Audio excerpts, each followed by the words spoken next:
Bonjour à tous, j'espère que vous allez bien. Dans cette vidéo, on va analyser Coinbase, qui est une excellente alternative pour investir dans les crypto-monnaies sans investir directement dans le Bitcoin et prendre des risques de plateforme ou ce genre de choses. En plus de ça, en ce moment, c'est une excellente opportunité puisque Coinbase est le copain des grands régulateurs américains et également de Trump. Vous voyez où je veux en venir. Vous allez voir que les chiffres sont pas exactement comme d'habitude puisqu'on n'investit pas dans Coinbase comme on investirait dans n'importe quelle entreprise. On va voir ça dans cette vidéo. Juste avant, une petite annonce. Le 27 novembre, le mercredi, on fait un webinaire sur l'investissement. C'est complètement gratuit. On va faire un gros focus sur les intérêts composés et également sur l'effet de levier de crédit, qui est ultra important dans l'investissement. C'est gratuit, vous trouvez le lien dans la description si ça vous intéresse. On est tout de suite parti pour l'analyse de Coinbase. On va faire l'analyse fondamentale et l'analyse technique. Comme d'habitude, let's go, c'est parti.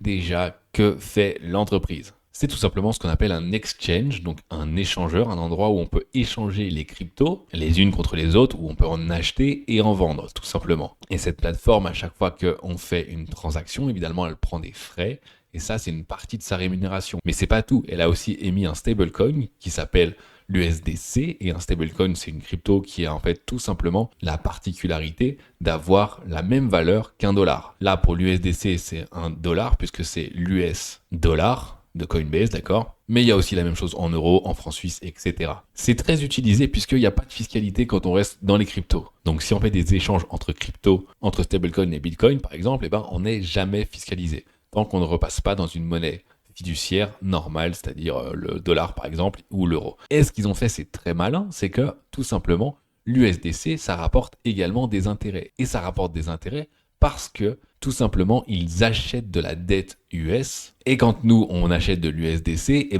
on achète également de la dette US. C'est pour ça que c'est légal, c'est pour ça que je vous ai dit que c'était les copains des grands des USA, puisque tout simplement, par ce biais-là, ils peuvent écouler la dette US, qui se vend de moins en moins bien. Mais par le biais des cryptos, là, ils arrivent. Donc, pourquoi je vous en parle ? Parce que ça représente quand même 22% de leur chiffre d'affaires à Coinbase. Donc, c'est énorme. Ensuite, il va y avoir tout ce qui est transactions, tous les frais, etc. Là, c'est 45,8%.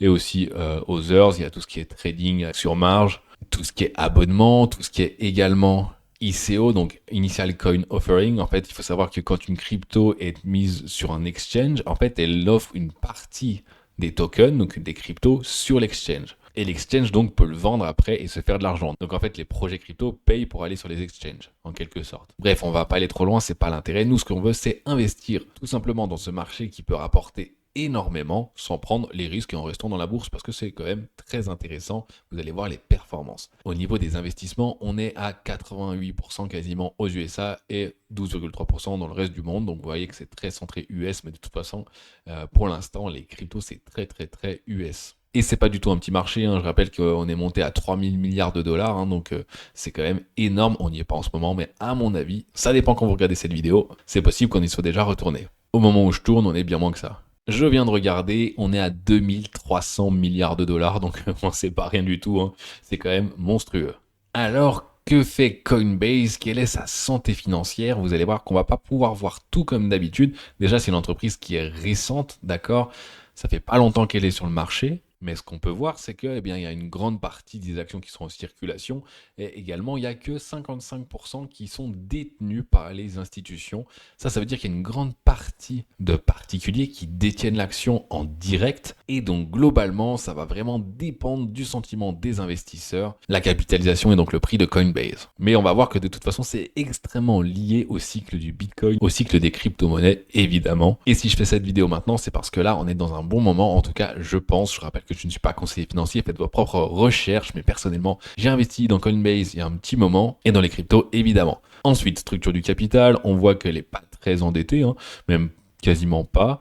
Il y a environ 10% de dette, mais elle a plus de liquidité et équivalent, parce que je vous ai dit, de toute façon, elle avait, pour ses stablecoins, de la dette US. C'est pour ça qu'elle a autant de liquidités équivalentes, c'est qu'elle l'a fait travailler et elle en a besoin aussi pour avoir des collatéraux, c'est des obligations juridiques. Et en gros, la valeur de l'entreprise, c'est environ 42 milliards de dollars aujourd'hui, mais ça change absolument tous les jours parce que c'est très très très volatile. Au niveau de sa croissance et de sa rentabilité, là c'est assez intéressant parce que normalement, je vous montre pas des entreprises comme ça, on est d'accord, c'est pas très intéressant à voir, mais là, ce qu'il faut voir, c'est les variations, d'accord ? Parce que regardez la marge nette, elle va de moins 5%, à 40%, à moins 80%, vous voyez, c'est vraiment assez fou parce que ça, eh bien, ça suit vraiment les cycles des cryptos et c'est pour ça qu'il faut absolument être là au bon moment. Sinon, vous pouvez perdre pas mal d'argent également. On verra ça sur les graphiques à la fin. Donc, c'est pas une entreprise à acheter pour le très long terme ou alors, si, mais il faut être accroché. Mais moi, je pense que c'est mieux de surfer les cycles dessus. On continue avec le cash flow. Donc là, ça va être un petit peu pareil. Regardez ça, hein, on est d'une cash flow liée aux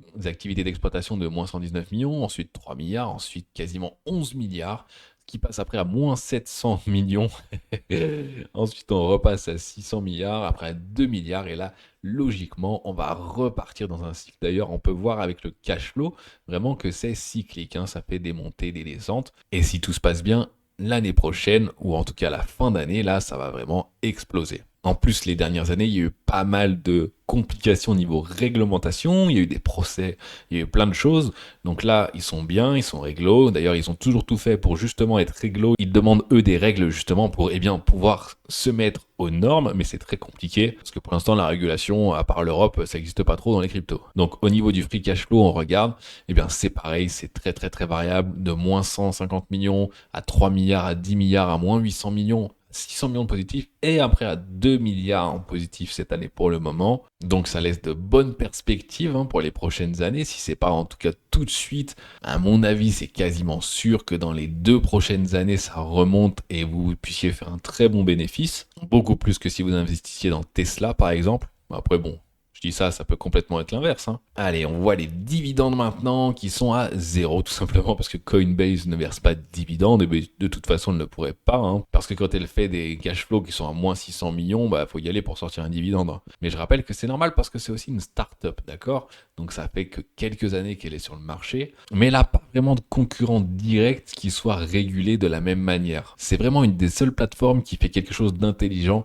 avec justement les gouvernements, notamment pour pouvoir vendre la dette US. Et ça lui fait vraiment un avantage concurrentiel. Au niveau de la rentabilité des actionnaires, c'est pareil, habituellement, je vous montre pas des sociétés qui sont à moins 30% des fois de rentabilité. Et ce qu'on voit également, c'est que, elle dilue aussi beaucoup les actionnaires puisqu'elle se sert vraiment de la bourse pour se financer. Regardez, elle a quasiment doublé en 5 ans le nombre d'actions en circulation au détriment tout simplement des investisseurs. Ça dilue complètement le capital, mais c'est normal, elle a besoin d'argent pour investir au début et ça n'empêche pas d'avoir quand même des grosses performances. Alors, qu'est-ce qu'on en pense au niveau de la santé financière? C'est pas un blue chip. Là, on est dans une startup ultra volatile qui est très dépendante du monde des crypto-monnaies en général, donc qui est très dépendante du sentiment à l'égard des crypto-monnaies. Donc, tant que les marchés sont positifs et que les marchés sont vraiment dans un mode risk on, ça va et ça va très bien. Par contre, si le sentiment commence à changer, la valeur va se faire exploser et le prix de la société aussi. Donc attention, et il y a quand même des vecteurs de croissance, mais en fait il y en a surtout un seul, d'accord? On reprend le tableau de Peter Lynch, est-ce qu'elle va pouvoir réduire ses coûts? Non, ça coûte de plus en plus cher, surtout s'il y a de plus en plus d'utilisateurs. Est-ce qu'elle va pouvoir augmenter ses prix? C'est très compliqué parce que dans le monde des cryptos, il y a beaucoup de startups qui se lancent et il y a beaucoup de concurrence. Par exemple, le principal concurrent à Coinbase, c'est Binance, évidemment le géant qui est vraiment leader de marché qui est monstrueux et qui est pour l'instant intouchable, mais bon, intouchable on ne sait jamais, surtout dans ces milieux-là. Ensuite, il y a d'autres grosses sociétés comme Crypto.com, Qcoin et ce genre de choses, et après il y en a même plein d'autres. Ensuite, conquérir de nouveaux marchés, non, on reste vraiment dans les cryptos, donc non, il n'y a pas d'autre chose à ce niveau-là, en tout cas pas pour le moment. Augmenter les volumes de l'existant, oui, c'est vraiment ça qui détermine le prix, c'est combien il y a de transactions, combien il y a de personnes qui investissent, qui achètent et qui vendent. Donc ça, c'est intéressant aussi parce que plutôt que d'investir dans des cryptos où vous savez pas trop si ça va monter ou vendre, vous investissez directement dans la plateforme et peu importe que la crypto que vous avez choisi monte ou descende, tant que les gens font des transactions, et c'est le cas en période d'euphorie, Coinbase va monter, et va monter très vite. D'ailleurs, au moment où j'ai commencé à écrire cette vidéo, elle a pris 30% par exemple. Bon, après il y avait l'annonce de Trump, évidemment, président, mais c'est monté très très vite. Et ensuite, redressement ou vente d'une filiale non rentable, non, pas du tout. Là, c'est pas du tout l'esprit, ça reste une petite société pour l'instant, même si par rapport aux sociétés du CAC 40, ça reste quand même une grosse valeur. Et combien ça coûte tout ça? Si tant est qu'on peut dire quelque chose, parce que c'est compliqué, comme c'est un ratio cours sur bénéfice et qu'il n'y a pas tout le temps du bénéfice, bah, c'est assez complexe. Bon, là, c'est assez rigolo à voir parce que regardez, ça passe de rien au début, évidemment, il n'y avait pas de bénéfice. Ensuite, à pas très cher, à 17,69, d'accord. Ensuite, à bah, rien du tout parce qu'il n'y a pas de bénéfice. Ensuite, à un ratio de valorisation de 466, d'accord. Donc, énorme. Et ensuite à 31, donc c'est complètement vraiment volatile. Je me répète encore une fois, parce que si vous investissez dessus et que vous perdez 30% le lendemain, il ne faudra pas s'étonner, c'est normal. Et d'ailleurs, vaut mieux pas rentrer en une fois et mettre une petite partie du portefeuille, surtout si vous n'êtes pas très tolérant avec le risque. Enfin, dans ce cas-là, même n'investissez pas dedans. Hein. Et pour les autres ratios, c'est pareil, hein, c'est complètement variable, aléatoire, ça dépend du marché des cryptos. Alors, maintenant, ce qu'on va faire, c'est qu'on va faire une petite analyse Ishimoku, et c'est pour ça peut-être que vous allez comprendre pourquoi je vous dis que cette société est intéressante maintenant. Alors c'est parti. Déjà on commence en mensuel. Bon, j'ai tout mis en dark, en noir là, je me suis dit qu'il y en a beaucoup qui regardaient tout avec un fond noir, donc voilà, j'essaie de mettre un petit peu comme vous préférez. Dites-moi ce que vous en pensez en commentaire, ou alors si vous préférez le bon vieux blanc d'avant. Alors avec Ishimoku, en mensuel, c'est pas assez vieux pour qu'on puisse voir quelque chose. Par contre, ce qu'on peut voir très rapidement, mais qu'on pourra revoir en hebdomadaire, c'est que les variations. Alors, il faut savoir que déjà, elle est rentrée en bourse tout en haut du bull run en 2021. Donc, forcément, le bull run, c'est vraiment le moment où il y a eu l'explosion des cryptos. Donc, forcément, après, ça n'a pas trop plu. Regardez, elle a perdu 93% de sa valeur. D'accord? Par contre, dans l'autre sens, là, depuis, elle a repris 700%. Quand je vous dis que c'est volatile, c'est volatile. D'accord? Donc, on ne peut pas voir le nuage, le Kumo n'est pas encore là, mais ce qu'on peut voir, c'est vraiment ce suivi juste ici de la Tenkan, d'accord? Et ici, on est revenu chercher la Kinjun mensuelle, toujours pour rebondir à la hausse. Et ça, c'est très bon signe. Et on veut avoir un petit peu plus tout ça en hebdomadaire, parce que là, ça va être plus intéressant. Regardez ce qui s'est passé. Déjà, à partir de ici, on était en tendance haussière, mais bon, on n'était pas validé par Ishimoku parce qu'il fallait que la lagging span sorte, d'accord? Donc la lagging span est sortie, elle a fait un retest du nuage, vous voyez, c'est très précis encore, hein, comme d'habitude. D'ailleurs, je suis en train de faire un petit livre sur Ishimoku pour apprendre à ceux qui ne maîtrisent pas encore cet outil fabuleux, les techniques et comment ça fonctionne tout simplement, parce qu'il y en a pas mal qui regardent, mais ça se trouve, ça vous intéresserait un petit peu plus. Donc là, bon bah grosse tendance baissière, on est d'accord. Donc retest sur Ishimoku, on est remonté à la hausse et on a commencé notre tendance haussière. Alors, ce qu'on a fait, c'est qu'on est revenu retester le nuage, juste ici. Donc là, on a eu vraiment chaud aux fesses, hein, regardez.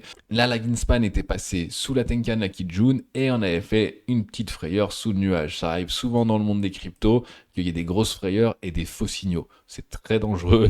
C'est franchement, comme marché, c'est très, très, très volatile. Ce qu'on peut voir aussi, c'est que là, il y avait une grosse résistance hebdomadaire, d'accord? Donc, elle nous a servi ici de support.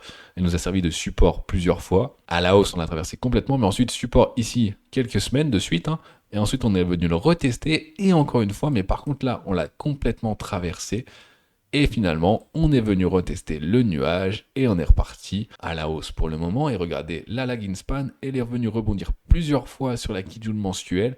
Et là, on vient juste de repasser dans un moment très, très, très crucial. C'est franchement, la lagging span ici est une bougie verte comme ça, très bon signe pour le futur. Et évidemment, c'est corrélé avec les élections US, parce que Trump, pour les marchés financiers, c'est une très bonne nouvelle à court terme. D'ailleurs, à ce moment-là, on était juste ici, regardez bien, on était à un moment crucial, soit ça rebondissait, soit ça passait complètement à la baisse. Donc à mon avis, le résultat des élections a fait qu'on est reparti vers le haut, et sinon on serait parti complètement vers le bas, ça aurait été très dangereux. Alors comme d'habitude, ça va pas monter en ligne droite, il va y avoir des hauts et des bas, et regardez ce que je vous disais, là juste depuis le début novembre, ça a pris 38%, donc on est le 7 hein, seulement, et voilà, donc ça va très très vite. En sachant qu'en réalité, ça s'est passé plutôt en 3 minutes au moment du résultat des élections, et un peu plus en fait le lendemain quand la bourse de Wall Street a ouvert, évidemment. Enfin du Nasdaq en l'occurrence. Et on va voir ça maintenant en daily, en journée. Regardez, c'est pareil, on vient de repasser en haussier sur le daily également. On est reparti directement au-dessus du nuage, la lagging span aussi. Alors c'est possible évidemment qu'on fasse un petit retest quand même de petite résistance. Hein. C'est possible qu'on ne monte pas tout de suite en ligne droite. Par contre, sachez que dans ce milieu, dans les cryptos, c'est possible aussi qu'on monte en ligne droite. C'est possible que ça monte en flèche sans jamais redescendre quasiment. Enfin, quand je dis jamais, c'est si à un moment ça va descendre et très très très rapidement. Mais par contre, la montée peut être vraiment très rapide. Par exemple, ce qui s'est passé l'année dernière, juste ici, de octobre à décembre, d'accord? Donc c'est à peu près le même timing, hein, à quelques mois près, parce que là, il y avait les élections US. Donc la société, elle a pris 162%, ok? Donc un fois 2,5 en 47 jours. Et juste après, elle s'est fait un petit peu violencer à moins 40%. Donc voilà, vous voyez que c'est très très très volatile. Mais pour moi, là, on est reparti dans une très bonne configuration. Et regardez également les volumes, hein, ils sont énormes. Il y a eu des gros volumes. Donc à mon avis, pour la fin de l'année, c'est bon signe. Selon son évolution, évidemment, il faudra suivre. Si ça monte bien, je ferai peut-être une petite vidéo aussi pour vous dire quand je pense que ce sera bon de vendre. Par exemple, juste ici, on avait eu un croisement de Tenkan Kijun. Ça peut être très dangereux. Bon, évidemment, on n'arrivera jamais à avoir le haut, mais regardez, ça aura pu quand même éviter d'avoir une belle descente juste après. Et c'était pareil, juste ici, c'était exactement la même configuration. Et pareil, exactement juste ici. Voilà, bon, en fait, à chaque fois qu'il y a une montée et qu'il y a un croisement, à chaque fois, pour l'instant, ça pardonne pas. Donc, vaut mieux vendre directement quand on a un croisement Tenkan Kijun.